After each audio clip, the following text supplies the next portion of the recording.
വിവാദങ്ങൾക്കും കടുത്ത പ്രതിഷേധങ്ങൾക്കും ഒടുവിൽ വിദേശ സംഭാവന നിയന്ത്രണ നിയമവ്യവസ്ഥകൾ കൂടുതൽ കർശനമാക്കിക്കൊണ്ടുള്ള പുതിയ നിയമ ഭേദഗതി പ്രാബല്യത്തിൽ. ഭാഗികമായിട്ടാണെങ്കിൽ പോലും വിദേശ ഫണ്ട് കൈപ്പറ്റുന്ന എല്ലാ സന്നദ്ധ സംഘടനകളുടെയും അസോസിയേഷനുകളുടെയും പ്രവർത്തനങ്ങളിൽ രാഷ്ട്രീയ ഇടപെടലുകളും വിദേശികളുടെ നേരിട്ടുള്ള പങ്കാളിത്തവും ഇതോടെ പൂർണ്ണമായി നിരോധിച്ചു. ഹിന്ദിയിലും ഇംഗ്ലീഷിലുമായി പുറത്തിറക്കിയ 28 പേജുള്ള അസാധാരണ ഗസറ്റ് വിജ്ഞാപനത്തിലെ പ്രധാന വിവരങ്ങൾ ഇവയാണ്.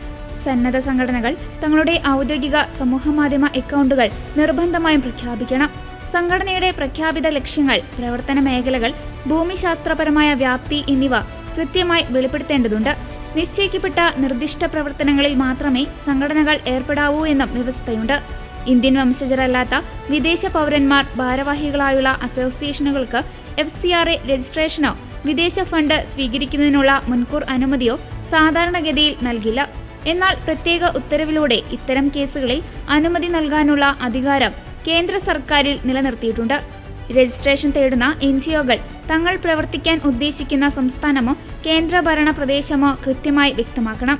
വാർത്തകളോ സമകാലിക സംഭവങ്ങളോ നിർമ്മിക്കുന്നതിനും അവ പ്രക്ഷേപണം ചെയ്യുന്നതിനും സന്നദ്ധ സംഘടനകൾക്ക് വിലക്കേർപ്പെടുത്തിയിട്ടുണ്ട്.